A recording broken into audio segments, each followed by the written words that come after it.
હું અમિતા રીતેન્દ્ર, ઇન્ચાર્જ જિલ્લા સમાજ કલ્યાણ અધિકારી, બહુમાળી કર્મચારી મંડળ સહકારી મંડળીનો ખૂબ ખૂબ આભાર માનું છું કે આજના દિવસે મને આપણા રાષ્ટ્રધ્વજ તિરંગાને લહેરાવવાનું બહુમાન જે આપ્યું તથા નાગરિકો આજે હાજર રહ્યા અને આપણો આઝાદીનો આજનો આ દિવસ, પવિત્ર દિવસ, આનંદમય દિવસ ખૂબ ઉલ્લાસભેર આપણે ઉજવણી કરી. એની આપણો આઝાદી મળવાથી આઝાદી એક અધિકાર નથી, આપણી પ્રામાણિક ફરજ પણ છે.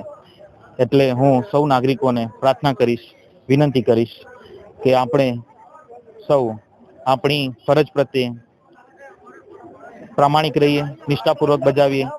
એ જ આપણા દેશ માટે નાનામાં નાનો પણ પ્રામાણિક આપણો એક ભાગ રહેશે.